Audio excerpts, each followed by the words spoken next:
A girl on 24 was nice to him. They were not always nice on 24, especially not after Christmas when they were preparing the annual statement. Employees worked late and offered to trade jobs with him without smiling. Or they said nothing, just sat motionless at their computers while he emptied their trash, looking buried, sealed in. He'd seen a movie once, a U-boat stranded on the ocean floor, sweating out depth charges. The look on the faces of the crew, the same pressurized dread. The IRS accountant kept his door locked, left his wastebasket outside his door. Sloper asked the receptionist if he should just leave it there. No, she said. Fill it with water and leave a crust of bread. He didn't get it, but she smiled tightly and laughed through her teeth. A terrible glissando, like someone falling off a building. The receptionist returned to her desk. Sloper always could never wait to get off the floor. The cubicle walls were too high and the passages between them too narrow. And if you ran into him and his Rubbermaid, it was a squeeze. The carpet always smelled new and suffocated every sound but the keyboards. A furtive patter like the scuttling of insects within walls. For some reason, Sloper suffered chronic bouts of compulsive throat clearing at 24, as if in preface to the great pronouncement of his life. He couldn't help it.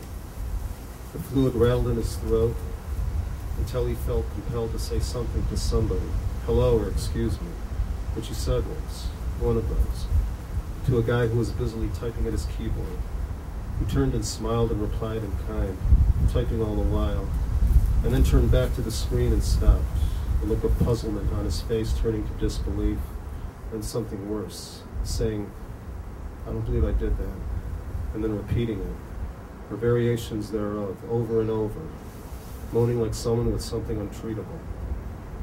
Sloper could hear him till he was out in the elevator lobby.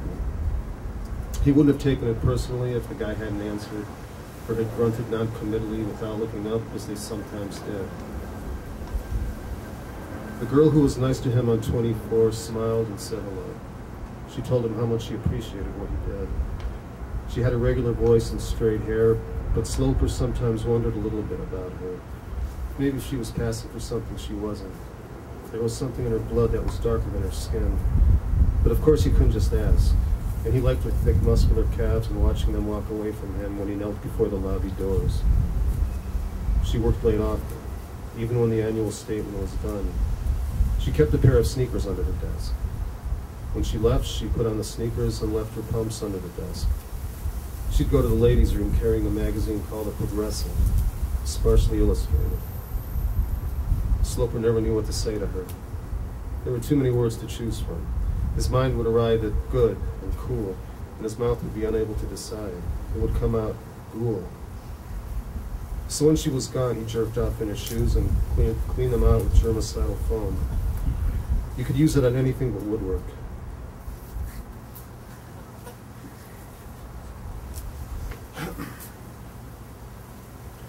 The partner said it was time for a new paragraph. He was working late again. No one else in the firm ever did. Even the associate had stayed after hours only once that Sloper could remember. The partner seemed like a nice guy, but you couldn't go into his office to empty his trash or vacuum when he was dictating. You couldn't make any noise. For the surviving issue of a deceased child, comma, the partner said, by right of representation, comma, no, period. Period. The firm was small, but the kitchen had a sofa and a television, and sometimes Sloper used the microwave or sat on the sofa, wriggling the little plastic cube, watching sitcoms with the sound on, but not if you heard the partner in his office, the click of the dictaphone. I thought it was understood that I came to you as your friend and second cousin, not just as your lawyer, but if you insist, then the total time consumed is 1 hour, $60, plus 5 if you care to add mileage. You would have to work around him, go through the motions, and sometimes you had to come back later just to empty the trash. Another building was going up across the street. It was taller than the one Sloper worked in, but right now it was just a skeleton with floor slabs. Tonight it was higher than the moon. You could see the moon right in its middle. They kept the working lights on at night after the construction workers left. blue and hard amber. The stairs were in. You could see them zigging and zagging all the way up and down. Someone was walking down the stairs, all the way from the top to the bottom, from the blue to the amber. Sloper stood at the windows on 10 and watched him every step of the way. He took a step to the side and made whoever it was walk down the moon. He wondered if it felt like anything. He wondered if it would have been better if whoever it was going up.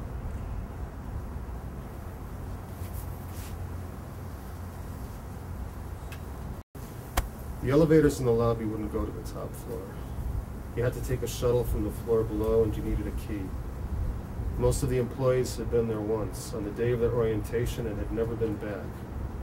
Years would pass, and when you retired, one of the vice presidents came down and shook your hand. There was no need to go upstairs again. Sloper didn't work for the building. The service was under contract. He rode the shuttle every night, holding his rake like a farmhand. He got there after the floor had been cleaned, and no one there ever worked late. The curtains were drawn by electric motor. The desktops sparsely, geometrically arranged and without clutter, as if they had hardly anything to do all day. But Sloper knew, of course, this wasn't the case. Not even liners in the trash cans, and nothing to eat. The rake had a long handle and a wide, dustless brush with long, thick bristles. When you were done, you had to pluck loose fibers out of the bristles like hair out of a hairbrush. The carpet was blue-gray, deep pile, so thick he felt it pushing back with each step. Sloper raked with his shoes off for better purchase. When you took the footprints out in the offices, you had to work around the furniture. In the open areas, you worked in long single strokes, wall to wall. And when you reached the wall, you started back in the opposite direction, so that the grain of the pile swept both ways and the footprints disappeared in stripes. 2 shades of blankness.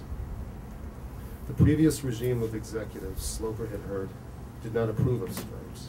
And Sloper's predecessor had had to rake the carpet in one direction only, leaving a uniform expanse of a calm sea.